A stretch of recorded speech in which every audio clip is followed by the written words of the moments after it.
room. We followed the whole thing, and about 15 seconds later, it was all over, and we did it. But I'll never forget that Bibi Netanyahu let us down. That was a very terrible thing, I will say that. And so when I see sometimes the intelligence, you talk about the intelligence, or you talk about some of the things that went wrong over the last week, they've got to straighten it out, because they're fighting potentially a very big force. They're fighting potentially Iran. And when they have people saying the wrong things, everything they say is being digested by these people, because they're vicious and they're smart. And boy, are they vicious, because nobody's ever seen the kind of sight that we've seen. Nobody's ever seen it. But they cannot play games. So we were disappointed by that, very disappointed. But we did the job ourselves, and it was absolute precision, magnificent, beautiful job. And then Bibi tried to take credit for it. That wasn't good. That didn't make me feel too good, but that's all right. So they got to strengthen themselves up. And then 2 nights ago, I read all of Biden's security people. Can you imagine? National defense people.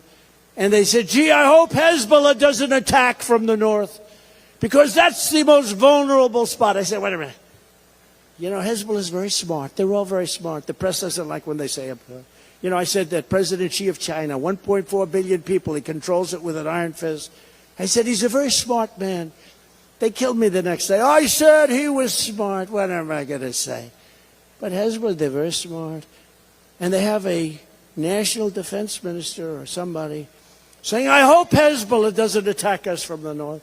So the following morning they attacked.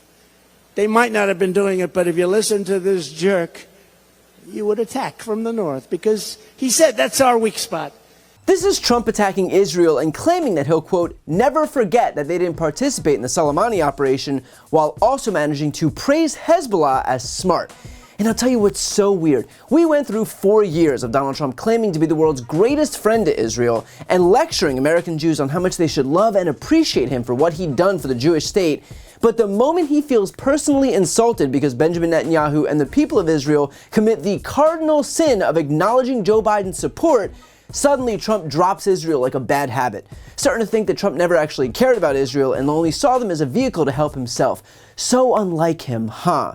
All you have to do is look at images like this one that are sprouting up out of Israel, and it's obvious why Trump has opted to attack the country. He views fealty to himself as more important than the actual people he claims to care about. And so when Israelis commit the crime of recognizing Biden's commitment to the country, well, that's all it takes for Trump's supposed die-hard commitment to Israel to snap like a twig. I don't know how many different ways I can say this, but Donald Trump does not care about anyone not named Donald Trump, and he will throw you under the bus the literal moment you lose your usefulness to him. Now, the White House has since responded to Trump's attacks, saying statements like this are dangerous and unhinged. It's completely lost on us why any American would ever praise an Iran-backed terrorist organization as smart, or have any objection to the United States warning terrorists not to attack Israel, especially now as Israel is fighting back against one of the worst acts of mass murder in the country's history. This is a time for all of us to stand shoulder to shoulder with Israel against unadulterated evil. That's what the president is doing as commander-in-chief. Biden's own comment was posted on Twitter. Our nation's support for Israel is resolute and unwavering, and the right time to praise the terrorists who seek to destroy them is never. And let's be perfectly clear, Trump is far from the only Republican who sought to use this conflict for partisan gain here at home. Ted Cruz took to Twitter today, writing, "It took days for Joe Biden to say the U.S. stands with Israel. I am glad he finally said it, but it's more important for Americans to understand why it took him that long." Literally hours after the attack on October 7th, Biden wrote, "Let me say this as clearly as I can. This is not a moment for any party hostile to Israel to exploit these attacks to seek advantage. My administration's support for Israel's security is rock solid and unwavering." Although I guess we shouldn't be surprised, given that even Donald Trump recognized Ted Cruz's penchant for lying. And when Donald Trump, of all people, calls you a liar, that might be a signal that you've lost the plot. And of course, here's Fox's Harris Faulkner equating war in the Middle East with the Biden administration's handling of the Afghanistan withdrawal. And we're thinking 16,000 Americans still on the ground in Israel. Can we, team, just scroll all the countries that are going in to get their own? We saw something similar to this when we vacated and abdicated all of our responsibility for lives on the ground in Afghanistan under this administration. When you see this, look at foreign governments mounting rescue efforts to Israel.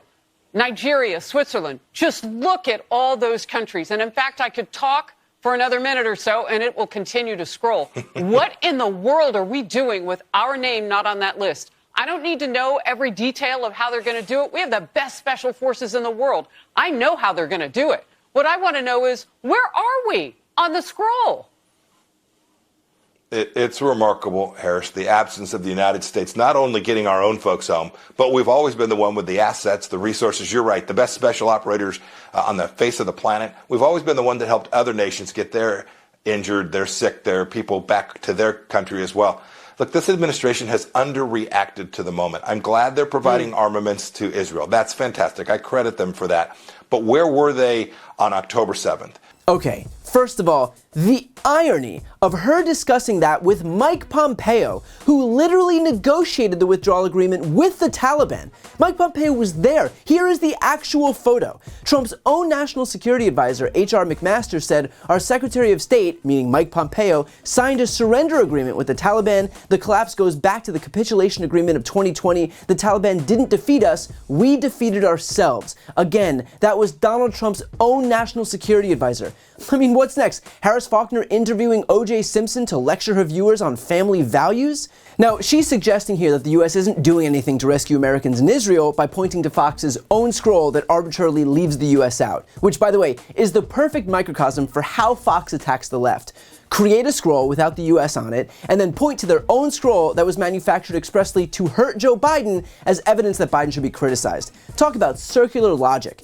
But beyond that, let's be real for a second. Do we really think that the US and the Biden administration are doing nothing? That we're just ignoring Americans stranded in a war zone? I mean, give me a fucking break, Harris. Here's the difference. While Trump and Republicans can't do anything without desperate credit-seeking theatrics, this administration understands that there is value to working quietly behind the scenes without filleting themselves on Twitter and national TV every 15 minutes. And guess what? That strategy of actually working and not giving the game away on national TV actually works, which is why this administration keeps notching success after success, and why the world is united behind the US's leadership for the first time in years. So please, spare us the lectures from the party whose leader jumped into bed with Kim Jong-un, Vladimir Putin, and Jair Bolsonaro. And by the way, that whole point about not negotiating in public is so obvious that even Fox's own national security correspondent Jennifer Griffin pointed that out on Fox's Air. There are certain things that the administration is deciding not to say right now because there's a very delicate balancing act taking place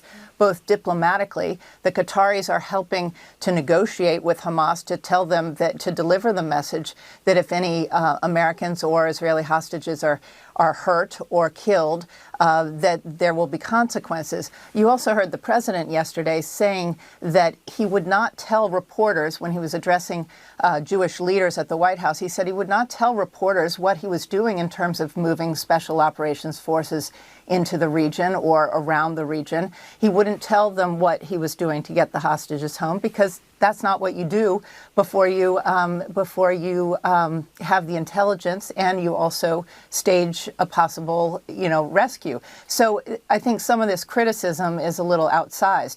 So yeah, someone might want to tell Harris Faulkner to put the partisan hackery on ice, at least long enough not to be called out by her own network. The simple fact is that Donald Trump is showing not just his own true colors, which for most of us has been obvious for a long, long time, but also how dangerous he would be if re-elected as president. He has no firmly held principles. He has no value set. His entire world is transactional. If he feels like he has something to gain by being your ally, then he'll hold you in high regard. But the very moment you do something that's harmful to him or his political career, then he cuts you off. Again, he has no principles. He has no values. His sole priority is himself. And I hope that whatever Jews previously supported him solely on the basis of his purported support for Israel can hear the comments that he just made and recognize him for exactly who he is, because he just gave the entire game away.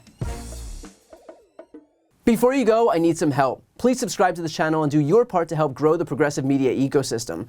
I don't do sponsorships or paid ads, I won't ask for money, but just subscribing to this channel goes a really long way, and it helps get the message out to more people. The subscribe button is right here on the screen. You can also subscribe to my Spanish language channel, which I made to reach those crucial Spanish-speaking voters. That link is on the screen too. And finally, if you want to listen to my audio podcast, you can follow that link as well. Thanks so much for watching.